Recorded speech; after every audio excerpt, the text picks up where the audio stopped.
Indeed, the Lord is glorious. Our Father in heaven is fantastically wonderful. At lalong-lalo kung atin pong sinusuri at pinag-aaralan ang Biblia, marami tayong lalo nang nakikitang kaluwalhatian ng Diyos. We have been reading the book of Ecclesiastes for a while, and it has been a search of what's good in life. Ano nga ba talaga ang mabuti? At syempre, hindi lang mabuti, we also like to see what's better in life. And as we ponder more words from the teacher, we pray that the Lord will enable us to see what's not only good, but what's also better in life. Thank you, Father, for this privilege of worship, and thank you for the privilege of reading the Word, preserved through the generations, and useful and fruitful for all of us even now. We pray, Father, that you may enable us to see the wonder of your Word, open our eyes and ears to your wisdom. Teach us, even as we ask you, Lord, to forgive us our sins, cleanse us from all our iniquities, enable us to enter your most holy presence, and dare to ask blessings from you. Kami, Panginoon, ay humihingi ng pagpapala, ng karunungan, ng pagtutuwid, pagpapalakas, pagpapagaling, pagpapatalino. Bigyan niyo po kami, Panginoon, ng kakayahan na mas makita ang ganda ng buhay at ibukas mo po ang aming mata sa kagandahan nito. Be our speaker, O God. Fill us with your Spirit. Enable us to read your mind, to touch your hand, and to be like you. Father, we ask you to protect us from evil, from all works of evil men and evil spirits. And we ask you, Father, give us serenity, calm in our hearts, and may your healing liberate us from physical, emotional, and spiritual infirmities. Thank you, Father, in the name of your Son, our teacher, the Lord Jesus Christ. So what's better in life? At maganda pa nga itanong, so what's best in life? Ecclesiastes 7:1-6. Solomon speaking.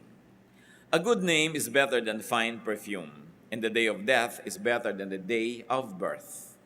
It is better to go to a house of mourning than to go to a house of feasting. For death is the destiny of every man. The living should take this to heart. Sorrow is better than laughter, because a sad face is good for the heart. The heart of the wise is in the house of mourning, but the heart of fools is in the house of pleasure. It is better to heed a wise man's rebuke than to listen to the song of fools. Like the crackling of thorns under the pot, so is the laughter of fools. This too is meaningless. In 6 verses, we are given a big load of wisdom. At itong thesis ito ni Solomon, meron sinasabi siyang, this is better than that. It doesn't have to be read as really literally better, but a poetic device to tell us that, well, you think there is something good here? Find something that is also very, very good, even in its opposite. So it's a dramatic way of looking at it and saying that it is better. So then, a good name is better than fine perfume. Tayo mga Pilipino, mahilig magpabango, mahilig maligo, mahilig sa cosmetic industry. Sabi, but a good name is better than that. At yun daw araw ng kamatayan, mabuti pa kuminsan sa araw ng kapanganakan. Parang ito yung mga pagbaligtad sa mga dati na nating inaakala o pinaniniwalaan, hindi para talaga baligtarin ito, kundi para ipakita sa atin na maging yung kabaligtaran ng akala natin maganda, may kagandahan pa rin. Mas mainam pa daw na pumunta sa mga bahay ng pagluluksa, sa mga lamayan, sa mga namatayan, kaysa sa pumunta sa mga party. Meron daw inam at kagandahan maging ang kalungkutan kaysa sa tawanan. At yun daw matatalino ay isinasali niya sa kanyang schedule. Yung pagpunta sa mga malulungkot na mga okasyon, hindi lang gusto niya laging sumaya, tumawa o malibang. At mas masarap daw yung pagtutuwid, yung kahit pintas sa'yo ng matalino kaysa papuri sa'yo ng isang wala namang alam. Mas dapat yan pinapahalagahan dahil ang tawa daw ng mga walang alam ay para lang tunog ng mga nasusunog na siit o mga tuyong kahoy. Sandali lang yon, tapos wala na.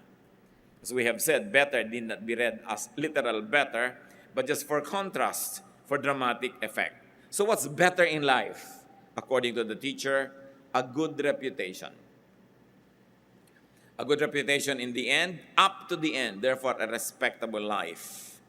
So that is better than what might be considered good but destroys the reputation. Agad-agad, sumasalungat yan sa popular belief. Yung mga iba, hindi bali ng pangit na reputasyon ko, basta yumaman ako, o basta sumikat ako, o basta magtagumpay ako. Pero sinasabi ni Solomon, a good reputation is good, is better even. What else? Good dosages of sorrow. Yung tamang-tamang timpla ng lungkot daw sa buhay, maganda yan. Parang sweet and sour, sumasarap, kesa sweet lang. No? Sorrow reminds us of our mortality. Ano ang napapala natin kung pumunta tayo sa libing, sa lamay, sa mga namamatay o naghihingalo? Nakakalungkot yon. Pero at least naaalala nating tayo man may appointment with death. And if that alone is the profit we get from looking at death in the eye and mourning with those who are bereaved, then that's already a profitable experience. To be reminded that we will not be in this body forever, therefore we should be ready to meet our God. We should be ready and willing and able to accomplish that which God has set before us. Dahil sabi sa Bible that God has decided long ago what everyone should do in life. Binigyan niya tayo ng talino, binigyan ng kakayahan para ma-accomplish yung ganong mga bagay. Constant fun, according to Solomon, can give us an imbalanced view of life.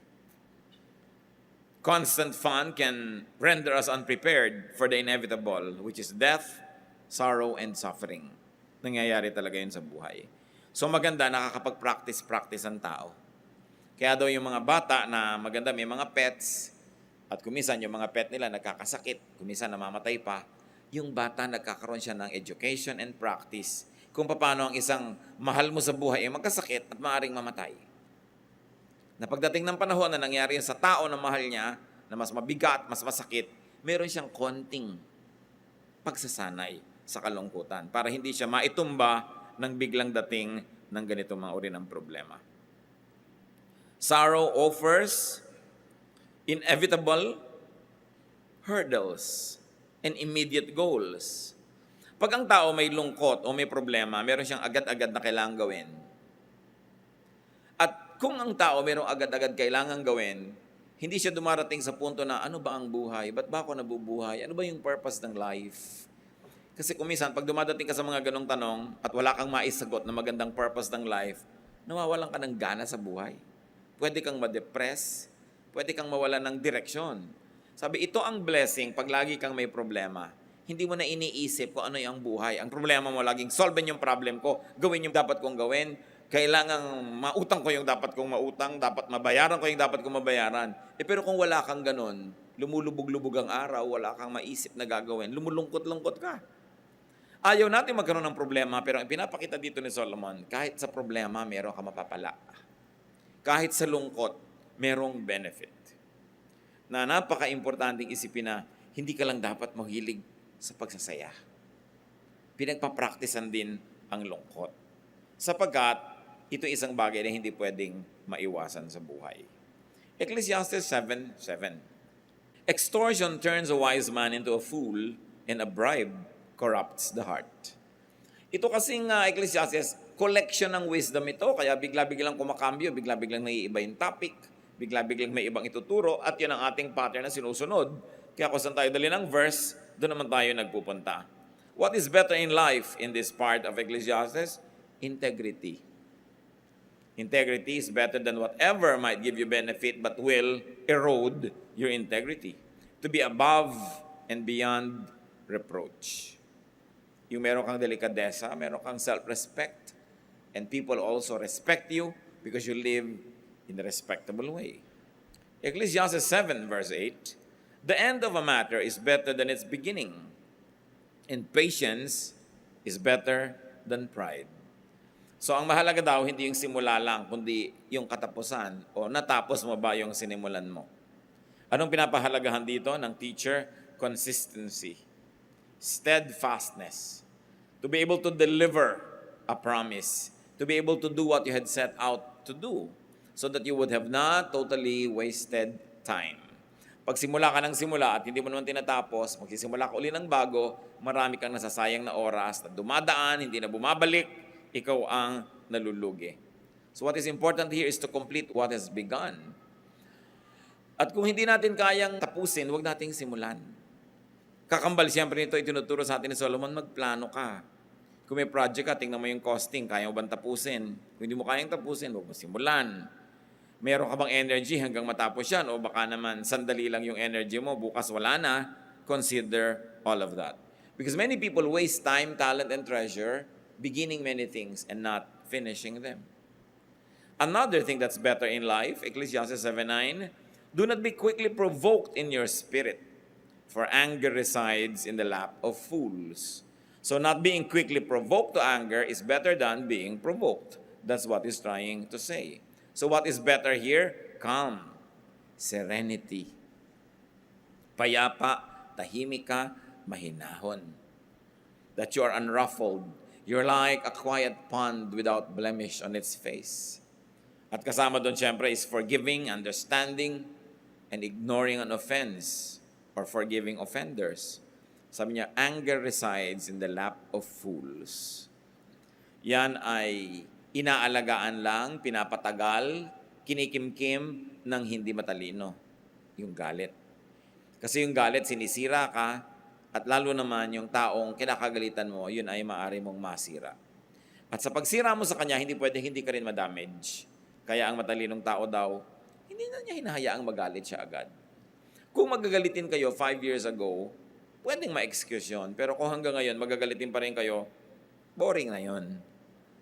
Dapat kumukonti na lang ang nakakapagpagalit sa'yo. Na magandang goal sa buhay, this year, babawasan ko pa ang pwedeng gumalit sa akin. Kasi yung taong napakadaling magalit, hindi ka lang napansin, galit ka na. Hindi ka na-invite, galit ka na. May nag-cut sa'yo sa traffic, galit ka na. Kita yung mga nangyayaring gulo sa mga taong umiinit ang ulo at sinusunod nila yung init nila ng ulo. Matagal lang lumamig yung ulo nila, may problema pa na dala-dala dahil sa naging bunga ng init ng ulo. What else is better daw? Not holding a grudge. Huwag ka nagtatanim ng sama ng loob. Hindi yun mabuti sa'yo, sa kalusugan mo, sa espiritu mo, sa iyong emosyon, at hindi rin mabuti sa iyong pakikipagkapwa-tao. Ecclesiastes 7:10, do not say, why were the old days better than this? For it is not wise to ask such questions. Ganyan lang mga tao, lagi nilang the good old days. The good old days. Nung araw? Mabuti pa nung araw? Mabuti pa nung araw? Hindi naman totoo yun eh. Nung araw walang cellphone. No? Ang hirap tumawag. Lalo kung taga-baryo ka nun. Ka-tricycle ka pa patungo sa bayan, pipila ka pa sa RCPI. Ang dami-dami ninyo. Bibigay mo yung tatawagan mo sa operator, tapos tatawagin ka, papasok ka doon sa parang aparador na booth. Nadidinig ka naman actually nung lahat ng tao doon. Ano? Tapos, mamaya may nalimutan ka, pila ka na naman. Bago ka makatawag. Nung araw, kahit may telepono ka, may party line ka pa. Tapos walang dial tone. Ngayon, kahit ka nasa banyo, nagsiselfone ng tao.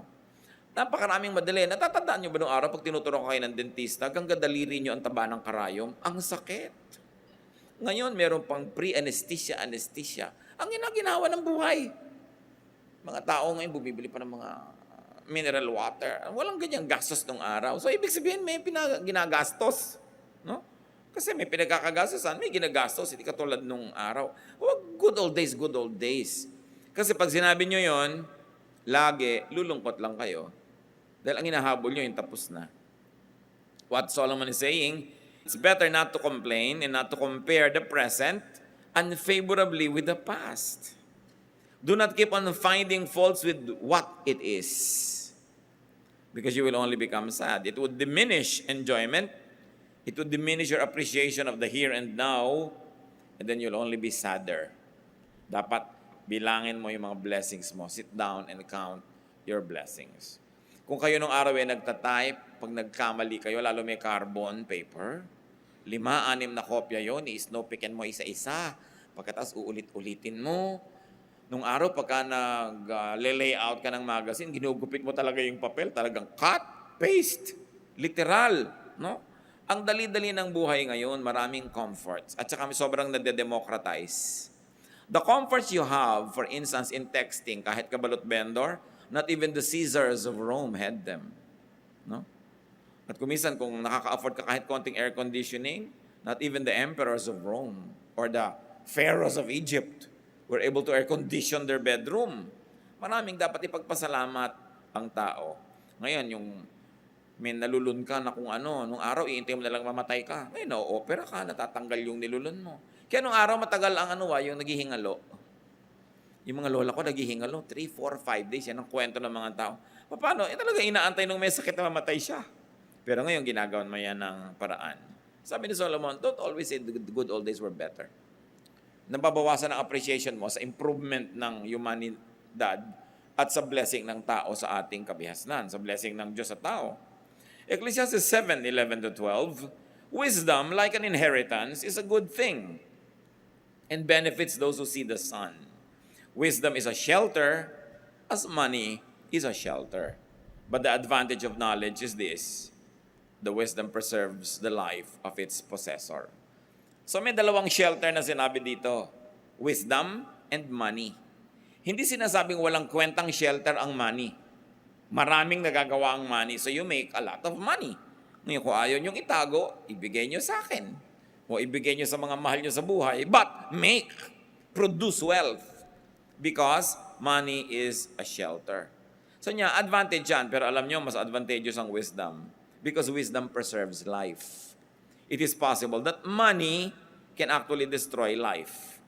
Alam niyo yung mga biglang tumatama sa mga loto, mga biglang nagkakapera, kung minsan napapahamak. Wala silang practice yumaman eh. Pero ang dami nilang practice humirap. No? Kaya mas hiyang sa kanila kahirapan. Mas magsusurvive sila na mahirap kaysa mayaman. Marami mga tao hindi nagsusurvive na sikat. Pero nung hindi sikat, buhay sila. So sabi, huwag mong sinisisi ang nangyayari sa sa buhay. Huwag mong isinusumpa ang buhay mo dahil kino-compare mo sa iba. Hanapin mo lagi yung advantage ng iyong pagiging iyo at ikaw. Kasi lagi yan merong advantage. Kung minsan yung mabuti pa yung naglalakad na walang pera, hindi na hold up, hindi na sasaksak. Kung ikaw may pera, na-hold up ka pa. Kaya sabi, wisdom preserves the life of its possessor more than money. But of course, money also does preserve and prolong life. Diba? Mahirap siyempre patayin yung may pampa-ospital. Mahaba talaga buhay niyan. Kaya, iniisip mo yung mga ganyan. Gusto mo humaba ang buhay mo, pagka kailangan kang operahan, may pampa-opera ka. Because money is a shelter. Napakasarap basahin si Solomon eh. Kasi hindi kanya tinatambakan ng kutakot-takot ng mga maraming theology, ng ending, magsasuffer ka pala. Siya pinapawalan kanya sa mga pagdurusa, tinakalaga niya yung gapos mo, niluluwagan niya yung mga tali para yung buhay mo mas guminhawa. So what is better here according to him? Wisdom over money. But it doesn't mean that money is bad. The love of money is what is evil, not money itself. Ecclesiastes 7:13, consider what God has done. Who can straighten what He has made crooked? Hinahanap ni Solomon at ipinapakita sa atin yung mga kamalian natin, kaya nababawasan ang saya sa buhay. At iminumulat niya yung ating mata para dumami ang dapat natin ikasiya. At isa daw dito is the appreciation of the unchangeable. That's what's better in life rather than always rejecting and trying to change the unchangeable. Ang sinabi niya, who can straighten what He has made crooked? Kung ano daw ba ang niliko ng Diyos, pwede mong ituwid? O ang kanyang itinuwid, pwede mong iliko? Hindi. So, ang taong sasaya sa buhay, yung itinutuwid, yung pwedeng ituwid, at tinatanggap na lang na liko, yung liko talaga. Lalo, hindi mo kayang baguhin. Hindi mo kayang baguhin, for instance, yung aptitude ng tao, yung talent niya, yung hilig niya, talaga doon siya naka-incline. Kesa lagi kayo nagtutunggali, lagi na lang kayo na nagkakaroon ng struggle, accept. When applied to human relationships, this means to accept and even enjoy people's unchangeable traits. We try. Kung meron tayong mga pangit na ugali, gusto nating improve yan. At sikap tayo ng sikap. Pero mas luluwag ang buhay kung ikaw mismo, pag-aaralan mo, tanggapin kaysa baguhin ang iyong kapwa. Kung gusto mong baguhin ang sarili mo, baguhin mo kasi sarili mo naman yung kausap mo. Willing ka sigurong makipag-usap sa sarili mo na magbago tayo kung kinakausap mo yung sarili mo. Yung iba na gusto mong baguhin. Marami pong mag-asawa, hindi sila nagiging masaya together kasi parehong gusto mo ipalitan siya, ibahin siya. Paano siya maiiba? Sabi nga sa Bible, can a leopard change its spots? Well, we do not discount the possibility of a miracle, but a miracle is more of the exception rather than the rule. Kaya kung yung mahal mo sa buhay, anak mo, kapatid mo, asawa mo, mayroong mga ugali, may mga katangian na sa tingin mo ay kapintasan, mas sasaya ka kung pag-aaralan mo yun at tanggapin. Kung meron kang gustong baguhin, ang baguhin mo yung attitude mo. Kasi meron kang control doon, but you have no control over other people. Of course, if those people will also change themselves with God's help, then it becomes a lot easier. But you changing somebody else, it's going to be a struggle. Somebody will always win and somebody will always lose. And you know what losers do? They get out of your life or they kick you out of their life kasi they always lose. Kaya kung gusto niyong matagal na magkasama ng mga minamahal mo sa buhay, yung walang patakarang pagtanggap, mahalagang pag-aralan. Kasi sabi ni Solomon, consider what God has done. Ibig sabihin, Diyos ang lumikha sa tao eh. So pati yung ayaw mo sa Kanya, ang totoo nun, nasa design niya yon o nasa inclination niya yon. Kung yun ay hindi talaga maganda, dapat pagsikapan niya. Pero ikaw, kahit anong gawin mo, hindi mo siya mababago. Magkakaroon lang kayo ng hidwaan. So a powerful source of happiness here is not having people the way you want them, but a good attitude. That you take people for what they are. Ecclesiastes 7:14, when times are good, be happy. But when times are bad, consider, God has made the one as well as the other. Therefore, a man cannot discover anything about his future. Kung masaya daw ang moment, edi magsaya ka. Ngayon malungkot, edi malungkot ka. Ganun talaga ang buhay. May araw ng lungkot, may araw ng saya. Ang mahirap ito, wala namang dahilan para lumungkot, umiimbento ka ng lungkot. Yun ang miserable. Hindi naman kayo dapat mag-away, nag-aaway kayo dahil lang pareho kayong pagod. Tapos mamaya, pasensya ka na, pagod kasi ko. So pag pagod pala, okay lang mang-away. No? Hindi kailangan, pinapasama mo lang yung sitwasyon. Pag masaya ang okasyon, magsaya ka. Alam nyo kapatid kung bakit? Hindi mo alam kung bukas, lungkot ang darating. Hindi mo alam kung bukas, nasunog pala yung bahay mo. Of course, we don't like that, but it can happen, di ba? Nangyayari. Ngayon, merong party, ayaw mong kumain. Tapos bukas, bigla na lang, may sakit ka sa lalamunan, wala ka talagang makain, nakaswero lang. Sisi ka ng sisi, pati hindi ko pa nakain yung pwede kong kainin, nung pwede pa. Kaya kailangan, kung maganda yung panahon, yan, samantalahin mo. Parang sinasabi, umaaraw pala, o di, yan, magkula ka, maglaba ka, maglakad ka, mamasyal ka. Kasi may mga time na bumabagyo, hindi pwede yun eh. Ngayon, yung wala namang bagyo, nagkukulong ka sa bahay. Pagdating ng bagyo ngayon, nagsisisi ka, ba't ba hindi ako nakalabas-labas nun? Ang practical ni Solomon, ang sarap-sarap niyang kasama. Ang sarap-sarap niyang teacher, buti na lang siya yung the teacher, Ecclesiastes. Ibig sabihin, the teacher. It was derived from that root word. Pag siya yung teacher, hindi kanya puro tinatambakan ng pagdurusa at hirap. No? Sinasabi niya sa inyo, etong gawin mo. At huwag niyong tatawaran si Solomon. Siya ang pinakamatalinong tao. Siya ang binigyan ng Diyos ng superior na katalinuhan, kaya dapat natin siya pakinggan. More than some religious leaders, no? More than some preachers na ang lagi nilang gino-glorify is suffering. Puro na lamang na magdusa ka, magtiis ka, huwag kang kumain, mag-fasting ka. But there's nothing wrong with that. But sabi ni Solomon, for everything there is a season, a time for every matter under heaven. So wise people are to enjoy good times, and they are to ponder bad times. Pag daw malungkot ang panahon, ang dapat mong gawin, magbulay-bulay, mag-isip-isip. Anong iisipin mo? Bakit kaya malungkot?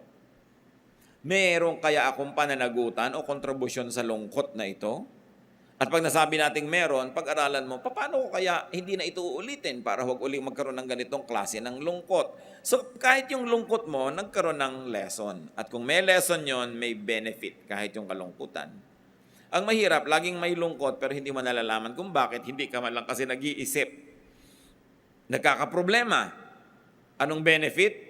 Kung mag-iisip ka, ano ang aking pananagutan? Anong kontribusyon ko? Bakit nagkakaproblema? Ba't lagi kami nag-aaway nitong asawa ko, anak ko, o whoever? Ano ang pananagutan ko? Dapat nating iniisip yon. Then sabi niya, makakabuti sa iyo ang mga araw ng problema at araw ng lungkot because such things make you a better person. So we learn and benefit from them. And what is the important lesson here? That God makes both good and bad times, according to Solomon. Nangyayari yan dahil pinapayagan ng Diyos. May nangyayari na talagang nililikhahan ng Diyos na mangyari. God causes them to happen. Pero may mga nangyayaring pinapayagan ng Diyos, God allows them to happen. In both cases, nothing can happen without God's permission because God is sovereign. And if God permits it, no matter how much you dislike it, then there must be something good in it. Ano ang misyon? Huwag magreklamo, huwag i-compare yun sa ibang panahon, hanapin ang lesson nun. Then you will be better. And since God makes both good and bad times, pwede nating masabing walang bad times. Dahil pwede mong pakinabangan yon, pwede yun magbigay sa'yo ng lakas, pwede yung magbigay sa'yo ng perspective, ng understanding of other people, ng compassion. Therefore, bad times did you good. Kailangan you turn every disadvantage to an advantage. Because the believers of God are incurable optimists. We see the brighter side of things. Because when God causes it or allows it to happen, we can learn something from it. Therefore, in life, both the good and the bad events should be expected, accepted, and as much as you can, even enjoyed. Ecclesiastes 7:15-18. In this meaningless life of mine, I have seen both of this. A righteous man perishing in his righteousness, and a wicked man living long in his wickedness. Sabi niya, alam niyo, may napansin ako sa buhay. May mga matutuwid na tao na mamatay dahil matuwid sila. At may masamang namang tao, ang haba ng buhay. Sa katunayan, yung pangkasamaan nila yata nagpapahaba ng buhay nila. Na-observe niyo ba yan sa buhay? So sabi ni Solomon, verse 16, do not be over-righteous, neither be over-wise. Why destroy yourself? Do not be over-wicked, and do not be a fool. Why die before your time? It is good to grasp the one and not let go of the other.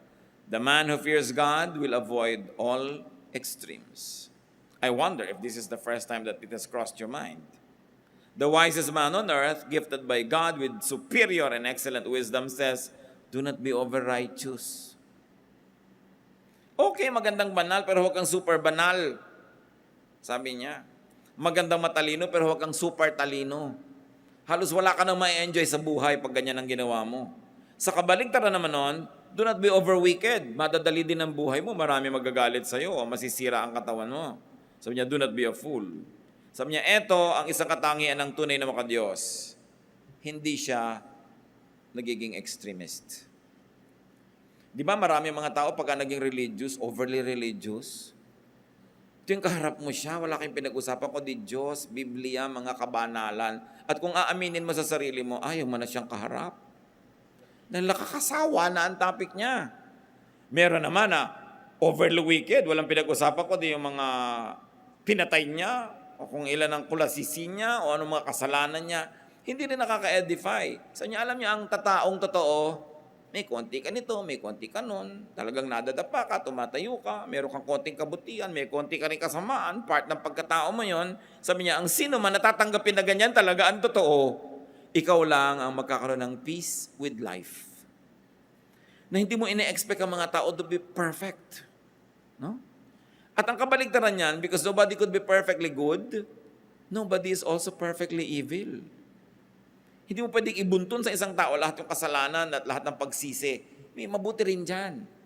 Alam niyo, yung kuminsan yan ang hindi maganda sa mga pelikula, yung may bida at kontrabida, talagang yung bida saksakan ng bait. Tapos yung kontrabida saksakan ng sama. Sa totoong buhay, walang ganon. Inside everybody, there's some bad and there's some good. And what God likes us is to develop the good so that it becomes better. And to develop the bad so that it becomes good. But this is one thing with God. Saan ka man niya abutan, nandun ka sa good, sa better, sa best, sa bad, sa worst, mahal ka pa rin niya. And God is great at restoring people. Kung ang taas-taas ng espiritualidad mo, mahal na mahal ka ng Diyos, bumagsak ka, nandito ka, magdasal ka sa Kanya, lumapit ka, andito pa rin siya. Nasamahan ka niya, aakayin ka niya uli umakyat. Kahit saan ka naroon, abot ka ng Diyos. Kaya dapat ganun din ang attitude natin sa mga tao. Kahit man sila naroon, inaabot natin. Kung ano man ang level ng kanilang espiritualidad, ng mga religiosity, intellect, we reach out to them because that's the example given to us by God. Huwag tayong maging overly good. Meron kasing judgmentalism that goes with exaggerated goodness. That you no longer are able to tolerate those who are not as good as you. Kaya ang nangyayari nun, nagiging bad ka na rin because judgmentalism, self-righteousness are both considered to be bad attitudes and behavior. Ano pa mga ironies po ang na-observe ng teacher? Tulad ng binanggit natin, that good people could die in spite of and sometimes because of their righteousness. Nakikita niyo yung mga sineselebrate nating heroes? Dahil napaka-righteous, nagligtas ng maraming buhay, nalunod tuloy siya. So, hindi natin sinasabing mali ang ginawa niya, pero ang ikinamatay niya, hindi dahil sa kasamaan, sa kabutihan. Di ba? So, kung gagawin mo yung kabutihan at ikinamatay mo yung pagiging mabuti, huwag mo sisihin ng Diyos. Kasi wala siyang ipinangako na pag gumagawa ka ng mabuti, lalo kang mapapabuti. Kumisan nga, napasama pa yung kalagayan mo dahil gumawa ka ng mabuti eh. Nakita niyo sa ating pamahalaan yun, nagbibisto ng mga corrupt, sila nakukulong. Hindi natin sasabing maling ginagawa niya, pero pag gumagawa ka ng mabuti, don't expect na laging magiging mabuti ang bunga. Tapos yung mga gumagawa ng masama, yumaman, nagkaroon ng ganito, nagkaroon ng ganyan, nagsinungaling, nagbribe ng huwes, nakalaya. Sabi, hindi lahat ng gumagawa rin ng mali, napaparusahan. Ano ang ibig sabihin dito, Solomon? Huwag niyong hanapin ang hustisya ng Diyos na makita niyo buong buo dito sa buhay na ito, this side of eternity. That's why the Bible is full of teachings about God's justice, especially in eternity. That God keeps account of what everyone does. So that if human justice fails, there is divine justice that will never fail. Tatandaan natin na nung nilikha ng Diyos ang tao, ibinigay niya kay Adan at kay Eva ang management of creation. So dapat ang creation, ang mga creatures, ang mga hayop, ang kalikasan, at maging ang mga kapwa-tao, dapat i-manage mo mabuti the way God would manage if He was the manager Himself. Pero dahil lumayo na lumayo ang tao sa kabutihan, kaluwalhatian ng Diyos, kaya maraming imperfections, maraming injustices. Hindi yun kasalanan ng Diyos, pero ang alam natin, itutuwid yun ng Diyos. Kung hindi man yan, maituwid lahat is part of life in the next. At yan ang pinanghahawakan natin na katarungan ng Diyos. Kaya ang ganda ng Tagalog sa gobyerno, pamahalaan. Alam niyo yung root word ng pamamahalaan is pamamahala or pagiging bahala. At pinaniniwalaan ng maraming scholar na ito'y nagmumula yung bahala sa word na bathala. So ano yung pamahalaan? Yun ang pag-manage ng kalikasan, ng kapwa-tao, ng lakas, ng kayamanan, the way bathala himself would if he was governing. Kaya ang linis ng word pamahalaan, which is pamathalaan, pamamahala, hindi lang basta gobyerno, which is of course a Spanish word. Ang ganda ng pinagmumulan that governance must come from divine will and must be under and put under divine control. Ngayon may corruption kasi hindi yun ang ginagawa ng mga tao. So sa biglang tingin, parang yung mga unrighteous are rewarded. Okay, magulat, nangyayari talaga yun sa mundo. Pero sabi, hindi naman lagi magiging ganyan. We will see all over the Bible that the justice of the Lord will never fail. That it will prevail. What's important is, when you face your divine God and judge, that you will pass the test. Totoo naman bad people can enjoy long lives. May kasabihan nga tayo, masamang damo, mahaba ang buhay. Totoo naman yung masamang damo, binubunot mo na, buhay na naman bukas. Bakit yung gulay, matapakan mo lang, patay? Ibig sabihin, pati ang kabutihan sa ating kapwa, dapat nating alagaan. Halimbawa, merong mabuting tao, huwag mo siyang pagsamantalahan. Kasi baka yung kabutihan niya, mapatay mo, madala siya, maging masama na rin siya. Ang daming ganun mabuti pero nadala, sumamatuloy. Therefore, dapat inaalagaan natin yung mabuti. Kasi yung mabuti, sensitive. Madali siyang mag-perish. dito sa present world na wicked. Kaya kung may nakikita kang mabuting ugali ng isang tao, mahalin mo yon, inorish mo. May mapagbigay, bigyan mo rin siya. Hindi yung tanggap ka lang ng tanggap. Dahil mamaya makakahalata rin yan. So mawawala na yung pagiging mapagbigay niya. Marami mga tao sa first love, di ba bigay na bigay? Ang pag-ibig, ang pagsinta, katapatan, lahat-lahat. Pero nung nasaktan 1, 2, 3 times, ayaw na. Siya na yung nananakit, gumaganti na. Kaya dapat inaalagaan natin yung mabuti. Pag nakita mo, ang buti ng kapatid ko na ito, hindi ko siya aabusuhin. Ang bait-bait ng taong ito, susuklian ko rin ang kabaitan. Kasi pag ginawa natin yun, dadami yung kabaitan, dadami yung mabait. Pero, alam mo, madaling utuin yan, utangan mo. Sabi mo, madali yan, konti lang bola-bola. Pag ginanon mo, akala nyo ba, after 3 or 4 or 5, mas makakahalata rin yun, mamaya magiging maramot na rin. So, nasira natin kung ano yung mabuti. Dapat nating inaalagaan ang mabuti para dumami yon. So, ano ang advice ng teacher sa mga sobra, mga extremist? Don't self-destruct with excessive goodness, even badness or foolishness. In other words, don't self-destruct with extreme behavior. Be moderate. Avoid extremes, even extreme goodness. Ecclesiastes 7:19, wisdom makes one wise man more powerful than 10 rulers in a city. So here, wisdom is equated with strength. And verse 20, there is not a righteous man on earth who does what is right and never sins.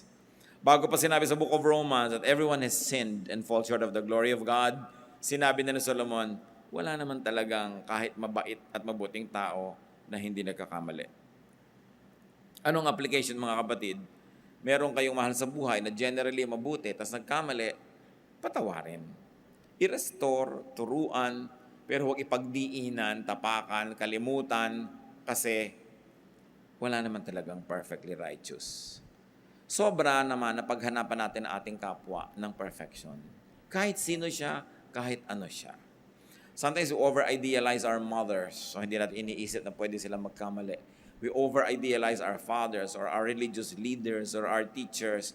Hindi natin sila binibigyan ng space to be human. That is cruel. Kasi ang tao, kahit gaano kaganda ng performance niya, meron din niya na moments na hindi gano'n ang level ng kanyang galing.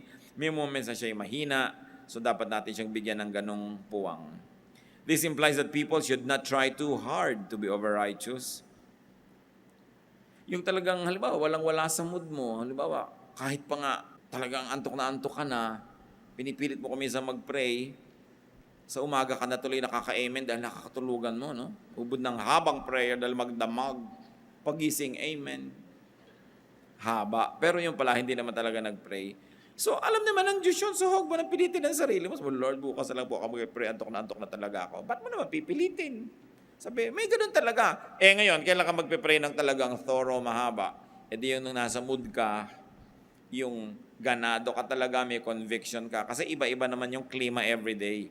Tulad din ng araw na masaya, huwag kang maglungkot kasi araw yan ang saya. So may mga moments na talagang very spiritual yung feeling mo. Doon mo samantalahin kasi may mga moments hindi ganun lagi. So doon sa mga moments na nagsasaya ka, nagdadasal ka, ang ganda ng fellowship mo sa Lord, parang bangko, nakakapag-deposit ka.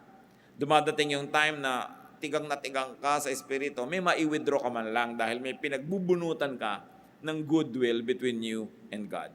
So respect the times and the seasons. People should accept other people's imperfections. Don't expect too much from yourself and from others. In other words, relax. Sabi nga nila sa Hawaii, hang loose. You know, relax ka lang. Huwag ka masyadong serious sa buhay kasi hindi naman laging nakakasolve ng problema yung pagiging serious. Kadalasan nagdadagdag pa yan. Ecclesiastes 7:21-22, do not pay attention to every word people say, or you may hear your servant cursing you. For you know in your heart that many times you yourself have cursed others. May mga kilala po akong tao, very sensitive. Pag may nadidig na silang pintas o comment tungkol sa kanila, talagang dinaramdam. Pero dapat huwag tayo maging ganon. Sabi ni Solomon, do not be too affected by people's talk. Huwag mong ipagtanong, i-research, hanapin ang lahat ng sinasabi ng tao tungkol sa'yo. Sabi, sigurado, malalaman mo yung mga katulong mo, minumura ka. Alangan mang love ka nila. Liban na lang talagang sobrang lovable ka. So, ine-expect mo na yon. Nagagalit to sa akin, ginising ko dahil inutusan ko. Masama ang loob nito dahil ganito, dahil ganun, hindi ko pinabali. Pagka tinanggap mo na ganun yon, hindi ka na masyadong mag-expect. So, pag nangyari nga, hindi ka masyadong nasasaktan. May isa pa pang dahilan, mga kapatid, kung bakit hindi tayo dapat masyadong serious sa mga nadidinig natin laban sa atin, na sinasabi ng iba. Because many words are not seriously meant. Sabi ni Solomon, ikaw naman, alam mo rin na madalas nagsasalita ka rin ng pangit tungkol sa iba. Pero hindi mo naman talaga mean. Halimbawa, kung alam lang ng nanay nyo ang lahat ng sinasabi nyo sa kaibigan nyo tungkol sa kanya, baka kayo isumpa. Di ba may mga ganun? Hindi lahat Kung alam lang ng husband ang lahat ng sinasabi ng misis niya tungkol sa husband, pagkasama yung best friend. Kung alam lamang ng anak, kuminsan ang sinasabi ng magulang tungkol sa anak, sa iba ring magulang, marami tayong sinasabi na hindi maganda laban sa kapwa natin kahit mahal natin sa buhay. But we don't feel guilty. You know why not? Because many times, hindi naman talaga heartfelt yon. Parang humihinga-hinga ka lang, sinasabi mo lang, pero hindi naman talaga ganun. Talagang pag nalunod yun, sasagapin mo rin dahil mahal mo pa rin sa buhay kahit may reklamo ka. So ang sinasabi dito nitong si Solomon, pag may nadinig ka na mga masamang komento ko sa'yo, huwag ka masyadong dibdibin. Sabihin mo, of course, naturally, siyempre hindi ako perfect, may maipipinta sila. At saka siyempre hindi sila perfect, namiminta sila. Pag ganun ang attitude mo, hindi ka lagi nagdaramdam. Dahil, ang totoo, marami talagang negative na sinasabi ang kapwa tungkol sa atin. Marami yun. Huwag mo na lang alamin para huwag sumama loob mo. At kung gusto mong alamin mo lang dahil gusto mong suriin kung totoo ba o hindi. At kung totoo, paano ako magbabago para mawala yung sinasabi nila. Dahil in-improve ko yung ugali ko. Then again, it becomes beneficial. Sa simula lang masakit, pero meron kang napapala pagkatapos. Many words are not really seriously meant. And we know that because many times we also talk senselessly. No? Nagsasalita tayo ng mga, kuminsan masakit pala pagka nadinig ng iba, pero hindi naman natin talaga mean. Of course, the good thing is to always control our tongue. But you know, na yung tongue, mas madali mo pang kontrolin kuminsan ng hito, no? Na nagpupumiglas. Kahit pukpukin mo yung dalag, buhay pa rin. Mahirap pa hulihin at habulin pag nakatalon. Mas malala yung dila doon. So, isang binibigay dito sa atin ng Solomon na kapayapaan is, tanggapin mo na rin na talaga madaldal ka. Na talaga kuminsan, yung katinang dila, masarap kamutin. No? Yung masarap magchismis. Kasi kung lagi kang, masama ang ginagawa ko, pero lagi mo lang ginagawa, nahahati ka masyado, naguguluhan ka. Pero pag sabi mo, it's part of my imperfection. I will do my best, by God's grace. Pero kung sakaling nangyari na uli, ayan na naman ako, may human nature. Hindi tayo tinuturoan ni Solomon na maging pabaya sa high moral standards. Hindi niya tayo tinuturoan na maging konsentidor sa mga sarili natin pagkakamali.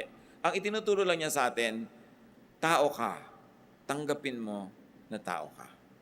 Tinatanggap ka ng Diyos na tao ka, pero hindi ibig sabihin, kinukonsinti ng Diyos na laging ganyan ka na lang. Mag-improve ka.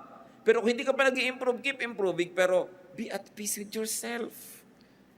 It also follows that you must be at peace with others. And where is peace premised? Acceptance of what is true about you and what is true about others.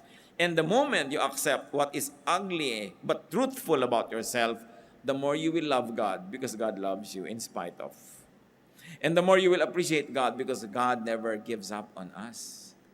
Pero wag ka na lagi nakikipagtunggali sa sarili. Yung pagmamahal at pagtanggap sa sarili is also an act of godliness. Why? Because God created you. Kung minsan nakala mo kapintasan yun, pero sa tingin ng Diyos hindi pala. Kailangan mahanap mo kung ano yung strength ng what you might perceive to be a weakness. Verses 23 to 25. All this I tested by wisdom, and I said, I am determined to be wise, but this was beyond me. Whatever wisdom may be, it is far off and most profound. Who can discover it? So I turned my mind to understand, to investigate and search out wisdom in the scheme of things, and to understand the stupidity of wickedness and the madness of folly. So the teacher tried to study and make sense of life. Did he find any sense? Verses 26 to 29. So I find more bitter than death the woman who is a snare, whose heart is a trap, and whose hands are chains. Yung mga nagbabasa nito, lalo yung sexist naman ni Solomon. The man who pleases God will escape her, but the sinner she will ensnare. Look, says the teacher, this is what I have discovered. Adding one thing to another to discover the scheme of things. While I was still searching but not finding, I found one upright man among 1,000, but not one upright woman among them all. This only have I found.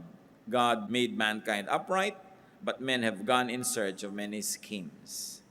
Maraming mga babaeng naguguluhan dito, at mga lalaki rin naman. But sinabi yan ni Solomon, first of all, read this as it is.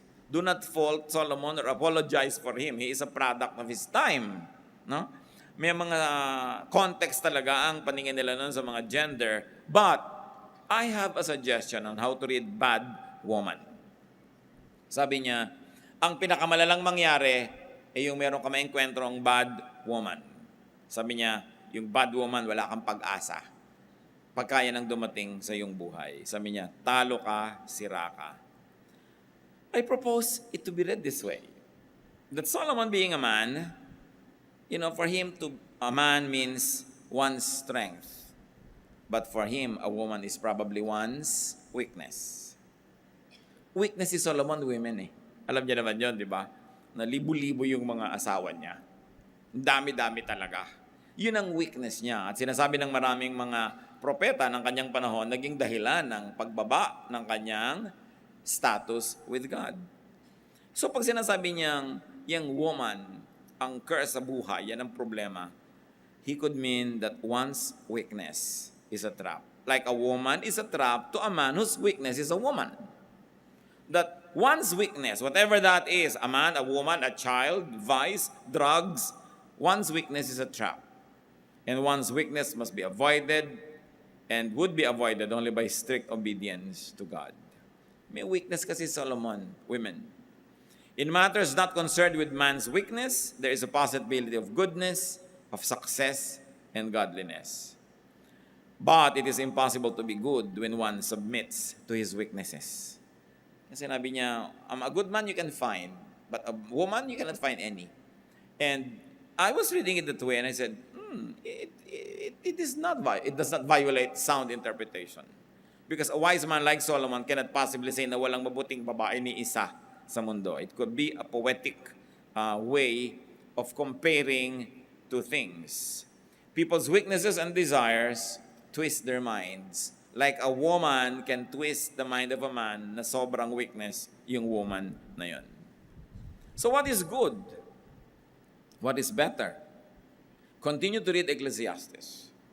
And it's nice to read alone. Ang ganda-ganda po pag bulay-bulayan yung Ecclesiastes. Really, it's my favorite book. Kung meron kang dalhin sa isang pulo na malalagay ka doon ng 5 years, walang alisan, take Ecclesiastes. No? Kahit mo siya ulit-ulitin na basahin after 2 years or 3, meron ka na naman bagong makikita, not because the words change, but because you change. You are now more capable of seeing things than before. Kaya napakainan po. Ang challenge na ngayon natin, marami tayong lungkot, marami tayong hirap, marami tayong weaknesses, marami tayong reklamo, marami tayong kino-compare. Ano ang lesson na ibinibigay sa atin Solomon? Father, teach us. Humihingi kami, Panginoon, ng wisdom para itong pag-aaral namin huwag masayang. Maiuwi namin ang as much wisdom as possible at habang binagbubulay-bulayan namin at iniisip ito, lalong mag-ugat sa aming kamalayan na lalo naming maintindihan yung practical application.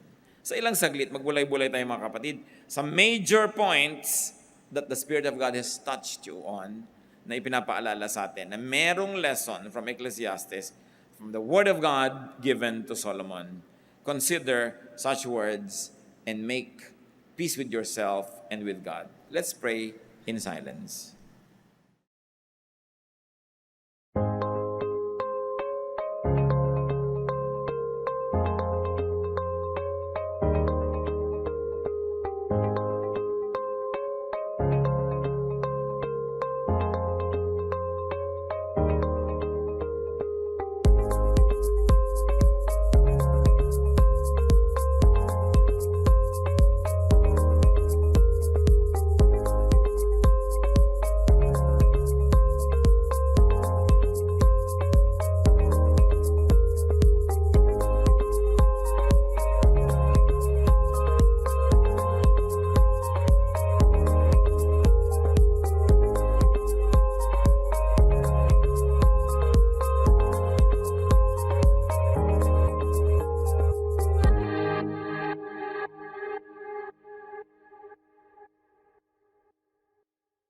Love to you, mga pamangkin.